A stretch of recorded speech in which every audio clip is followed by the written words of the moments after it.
Today we are interviewing Joe Dan Taylor. Today's date is April 28th, 2022. The interview in which you are about to participate is part of the Wood County Historical Commission's project to record the history of the common schools of Wood County, Texas. The content of this interview will focus on your experience at Pleasant Grove Common School. Do you remember the number of the school? I do not. Okay. You know, Did you Lloyd find that? Koch always displayed theirs. It would say Lloyd number 19 or 51, whatever it was. I never heard a number associated with us. Sure, it had one. Right, yes, sir. What is your full name? Joe Dan Taylor. What year were you born? I was born in 1942. What are your parents' names? Raymond, R-A-Y-M-O-N-D Taylor, and Marie. Marie was a Turner who was also a part of this community. What was your father's occupation? He was a farmer and raised produce, dairy. There were always cows, and eventually that morphed into a grade A dairy business the last 20 years that he worked. What schools did you attend in Wood County? Well, I only attended the two, right here, Pleasant Grove through the 8th grade, and then Winsboro through high school.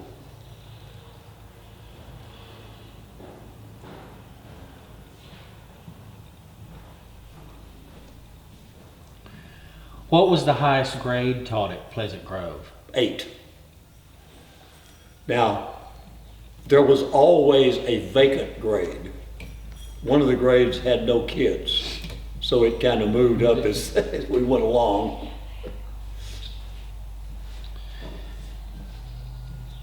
Do you know how the school got its name? As a matter of fact, as recorded in the Pleasant Grove history, and the old folks talked about this, the picture you're looking at back here behind is Professor D. Spear. He was a teacher here in the 1880s. In fact, my grandfather went to school to Professor Spear. He supposedly owned land in this area. In fact, he'd come up from Mineola. And the story was that he lived about 400 yards from where the building is now. So I have no idea what direction we're talking about. But he said that the school was located in a pleasant grove of oak trees, and the name Pleasant Grove stuck. There was a store beginning at the time, the cemetery, but the community had no name. Pleasant Grove, that's, as far as I can tell, there's some validity to that story. That's very interesting. How old were you when you started school? 6. Do you remember what year? Fall of 1948. And how did you get to school? Well, mostly the first year we walked. After that, we had a bus route. The district bought a bus, one of those short buses, had 6 seats on the side. So from then, they picked us up. When you walked, how far was it to the school? 2 miles.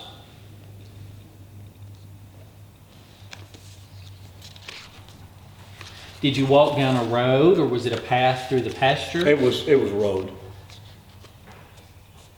Did your siblings go with you? No siblings, and there were no other kids on the little crossroads, but I did pick up some people once I made the turn and started down this way. And it was dirt for a while too. What did you do if it was raining? If we knew for sure that there was a flood going on or rare snow or whatever, Daddy would be milking. Mother would probably bring me in the car and pick me up. I remember walking home a few times in pretty bad weather, but it was rare. Did anyone ride a horse or come by wagon to school? No horses or wagons at that time. Did the school have a lunchroom? Starting with the second year I was here, we hired a cook, and they put in the stove and refrigerator back there where it is now. But the first year we brought our lunches. And I see this must be the auditorium. This is the auditorium. Do you have memories from the auditorium? Well, absolutely. First time on the stage entertaining the crowd when I was 6 years old and enjoying every second of it. Except when they tried to get me to sing by myself. Didn't mind singing with a group. Don't like to be the only one singing.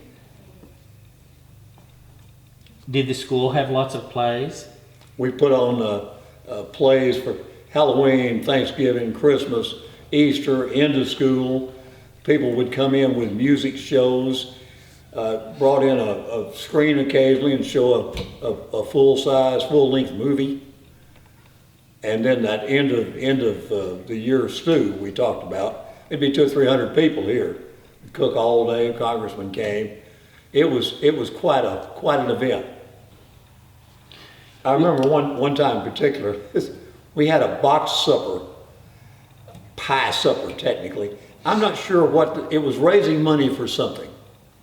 I don't remember where the money was going, but John E. Mackier, one of my friends, and I decided that we would buy Miss Jocelyn Taylor's pecan pie because it had a really good reputation.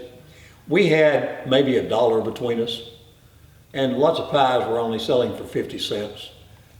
Prize boxes wrapped, and they were selling for 50 cents. We started bidding on the pie, and we realized there was a group of girls bidding against us, and people began to bring us money, and the price went up. For whatever reason, we bought the pie that day for $5.28. And then somebody told us that we were supposed to offer her the first serving, and that crushed us. We wanted the entire thing for ourselves. My mother had brought this beautiful box, beautifully wrapped, ribbon and everything on it, and it sold for $3 or $4 just because of the beauty of the box, I suppose. And the fellow who bought it opened it up, and there was a branch in there off of a persimmon tree with a rubber spider hanging from the branch. And those were special memories. Oh, I'm sure. Did you ever eat persimmons? Yes, we had the Japanese persimmon in the garden, and then the regular little things. You let them get the exact, correct sweetness, they were wonderful. After the frost is what I heard. Well, it just needs to be totally right. Was the school ever damaged by a tornado or fire? You know, I don't remember fire, tornado, anything being blown over or tossed around or anything. Do you remember about what time school started in the morning? We got here, you know, off the bus probably by 7:30 or so. That first bell was 8 o'clock. That would be the male teacher, the handbell. So we started at 8 o'clock. And we had a recess at 10. For 30 minutes, you're back out on the playground.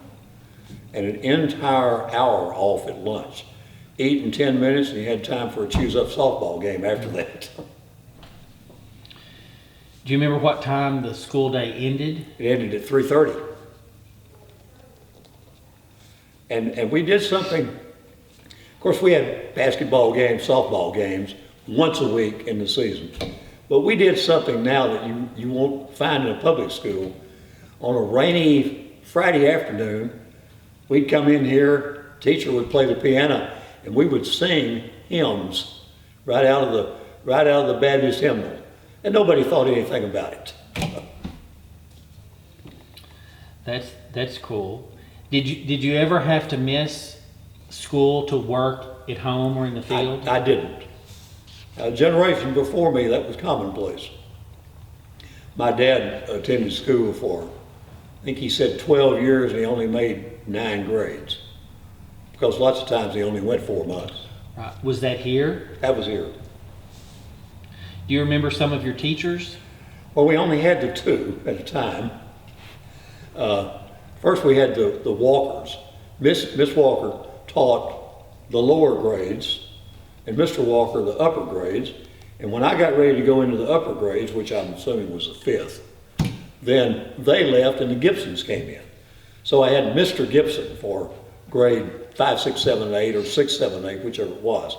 I'm not sure exactly where that blank grade was, but it fit in there somewhere. So we only had the 2 teachers here at a time. Did you ever pull any tricks on your teachers? You know, I was pretty careful because whatever I did here, I got punished at the house, and it was much worse at the house.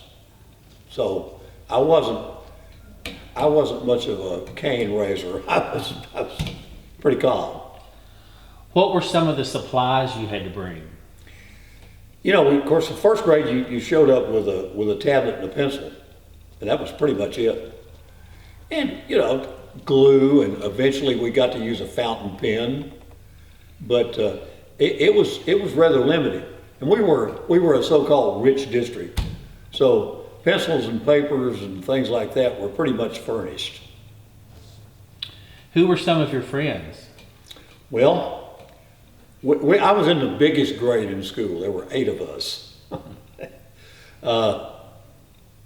I think there's 2 of us left besides me.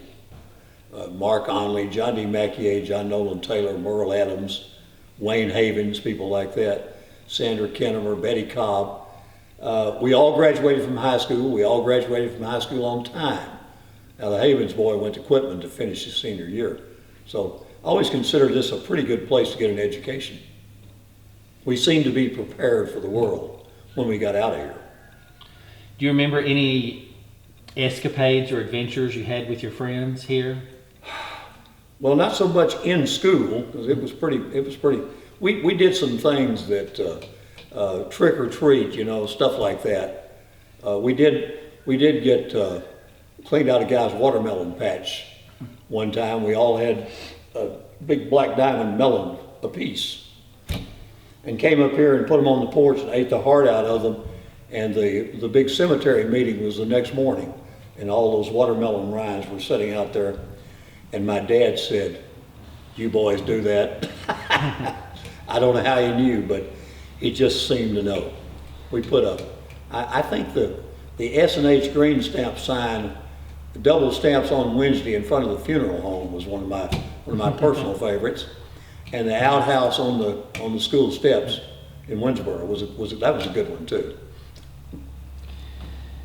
Did the school have a playground?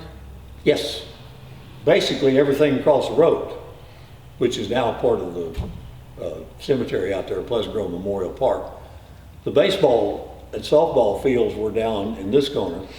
This basketball court was just virtually in the middle of the cemetery. Did the school have a swing set or seesaw? We had everything you could injure yourself on, yes. Seesaws, merry-go-rounds, swings. You tried to spin it so fast that you'd sling somebody off. And we had little or no supervision. And I don't ever remember anybody being seriously hurt. What did you do at recess? Good weather and a little time, we played softball. Played a game called Scrub, where you make an out, everybody moves up a position, and you go to right field and start over. And basketball in cold weather. Playground games, you know, hide and seek, things of that nature. We were allowed to crawl up and make forts out of the firewood stacks and things like that. About the only place they didn't want us going in the cemetery, which did have a fence around it at the time. But we were pretty much unsupervised. Were there any special programs or parties at Christmas? You know, we had a name drawing. All the kids would draw names from somebody in the class, and community would bring things down and pass some things out. And of course, there'd be a meal, and there'd be a Christmas show, a program, singing and one-act play. I remember one year I guess the school teacher felt obligated to buy us all something, and we got a picture frame, which I think cost 15 cents at the time. Of course, I wasn't old enough to figure out that she's buying 30 or 40 of those. And I thought, you know, why would Miss Walker want me to have a picture of Lana Turner? Was my first thought. I didn't see it as a picture frame. I saw it as a picture of the star that was on it. Did you do anything special at Thanksgiving or Easter? You know, I don't remember Thanksgiving and Easter as being just special things that were set aside. But we sang at churches, go down to the church, which of course is not here anymore, at Pleasant Grove, and over at Crossroads. it'd take 3 or 4 of us kids down, or the entire group, and So- we'd sing. Pleasant Grove had a church? Yes, And what kind of church was it? it was Baptist. How did you celebrate the end of the year? Of course, we had a program, and we had the stew, and graduation, the 8th graders did graduate.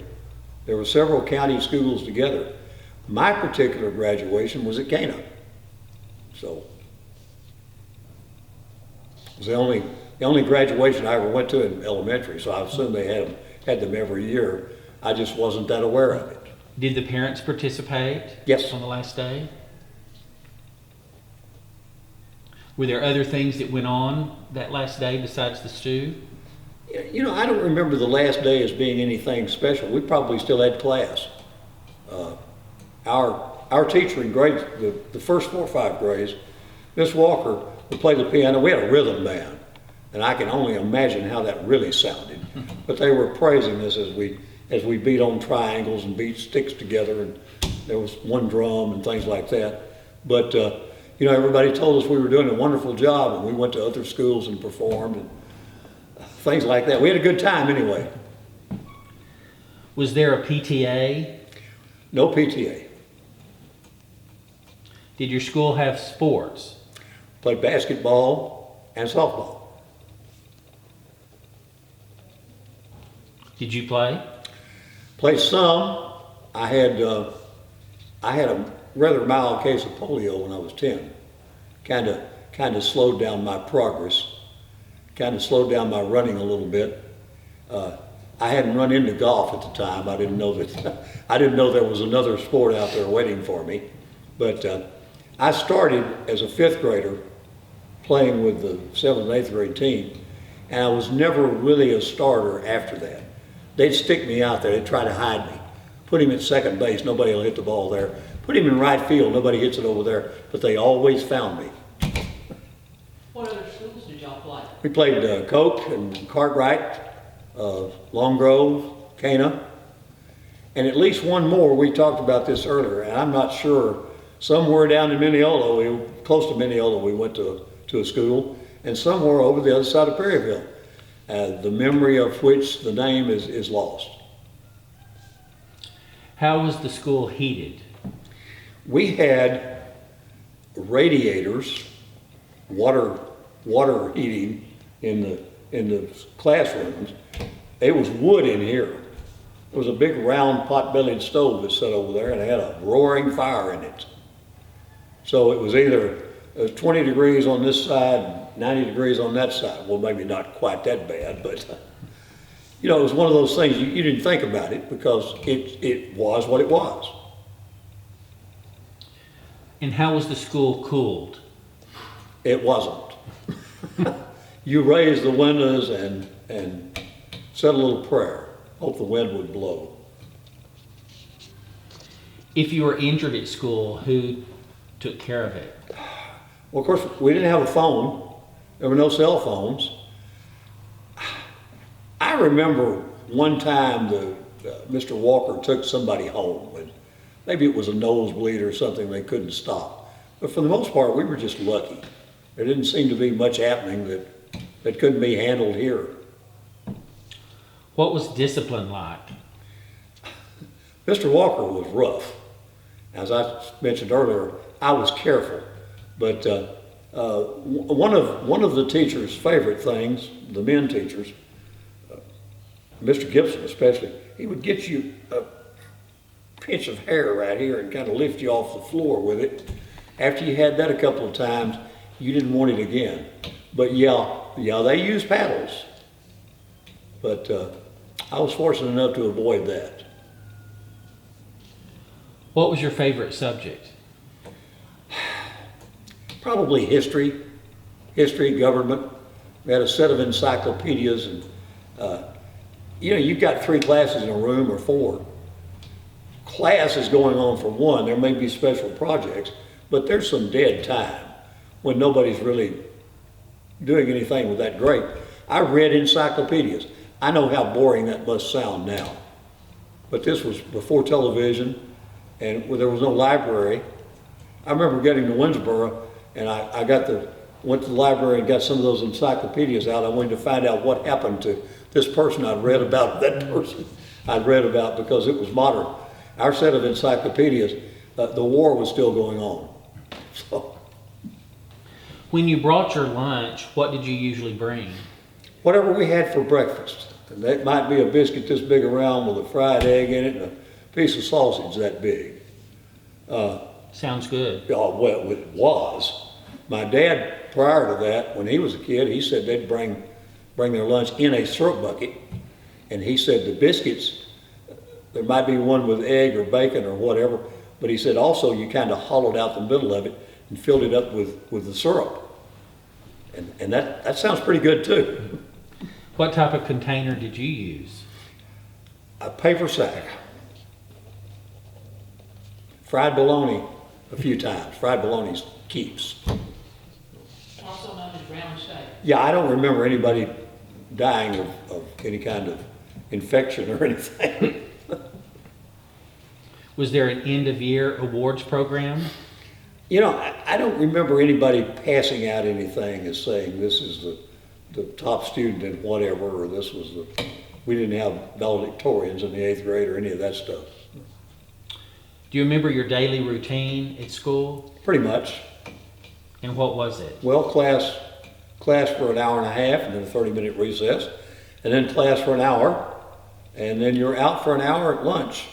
We would go back, we didn't have any running water in the building, but there was a 5-gallon can, like a drinking can, with a little spout on the bottom, and they'd turn that thing on. We were supposed to wash our hands thoroughly. Actually, I think what that meant was if you went by and got your hands wet, then you were ready to go to the cafeteria. That was in the room that they tore off of this end. Pretty informal. So after the 8th grade, you went to Winsboro Yes. High School? And what was the transportation? It was bus, Bus. And what year did you graduate from Winsboro? 59. See, we were still a county district in 55, and we were literally courted by other districts because they needed kids. Picton said, we'll run a bus to your house, which they could have done until we consolidated with someone else. Quitman made the same offer, but everybody was pretty well sure that when it closed, it would be Winsboro. So you go to Winsboro and then you won't have to change. Do you remember what year it closed or consolidated? It closed the next year, which would have been May of 56. A couple of them lasted a bit longer. Cartwright another couple of years, Koch another couple of years. 26. You had to average 26 to have 2 teachers. And I don't guess if there was such a thing as a one-teacher school, it was never mentioned. We knew that last year when the 8 of us left that the next year they wouldn't make it, and they didn't. What would you like for people to remember about the Pleasant Grove School? That it was a community school, that it was the center of the community, and I believe it was pretty good educationally. As I said, we all graduated from high school. 2 of us were honor students up there, and the one kid that went to Quitman, I don't know what his grades were, but everybody graduated. Everybody participated in something.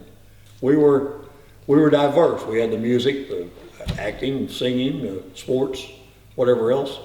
I think we had as good an education for that period of time as the city schools had at that period of time.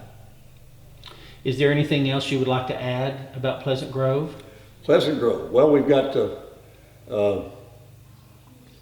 at one time, late 20s on into the 30s, we had 6 teachers here, and people would come over and get that 11th grade that some schools didn't have. So this was actually a destination school for a while. It just couldn't survive the war. You know, the boys didn't come back. They didn't come back to the farm and continue farming and raising kids here. It just didn't happen.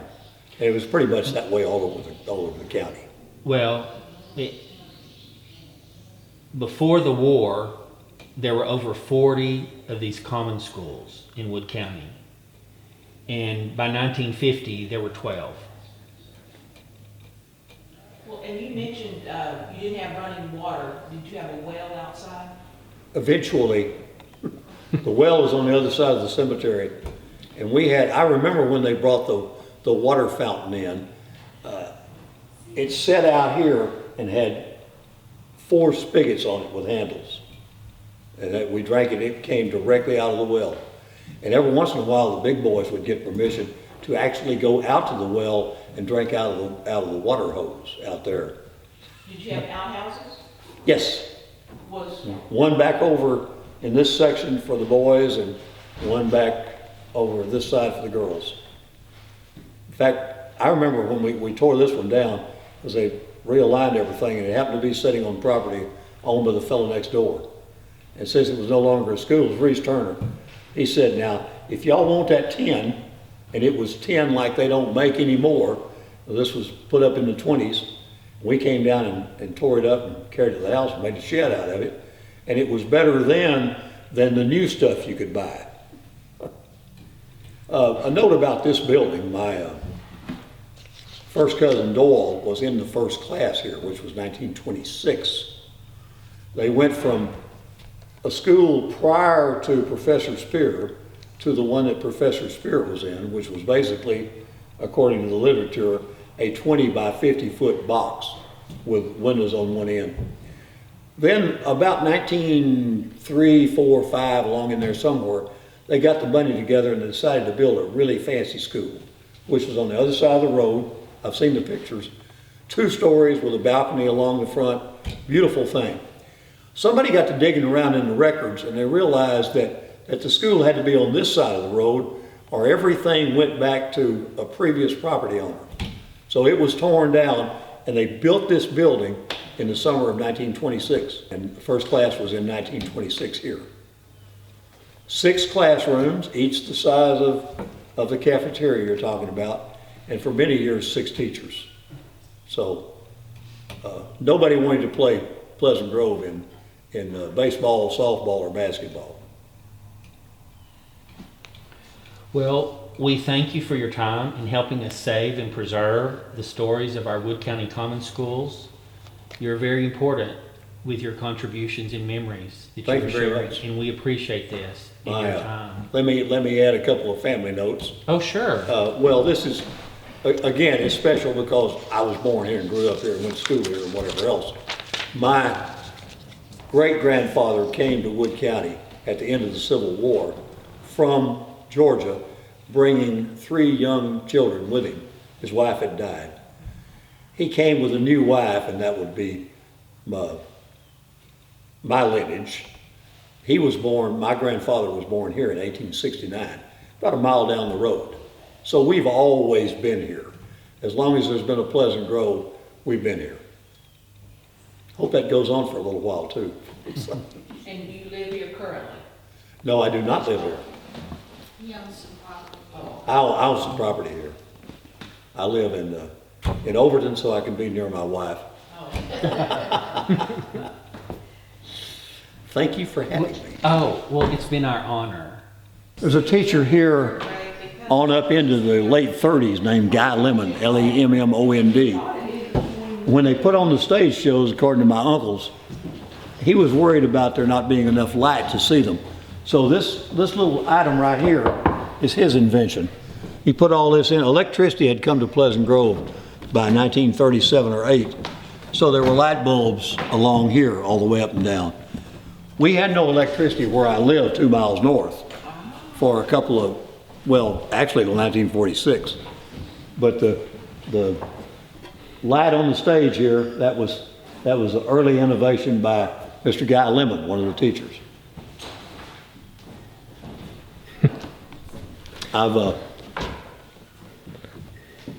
This was the fanciest school in the county in the late 20s and early 30s. After that, they built some that were a little more modern, at least a little more modern looking. And people say, wasn't it You had a playground next to a cemetery. You know, we never thought anything about that. It never occurred to us. It didn't bother us at all. The cemetery had always been there, and we'd always been here, so it was just normal. Our rooms, by the time I was in school, our classrooms were back on this end, similar to what these two would be. Is that the part that tore off? Yes, they tore that off because they didn't want to spend the money to put a roof on all of it. It would have been as much sticking out on that end as there is here, plus a room. Those are a pretty big area. Later on, it cost us because we couldn't apply for certain grants because the building was incomplete. It came back. John Nolan Taylor saved this thing because it was about to fall in. And we figured out a way to pay for a new roof and propped everything up. Other than that, take away those two poles and add a big pot-bellied stove over here, it looks just exactly like it did when I was here. Exactly.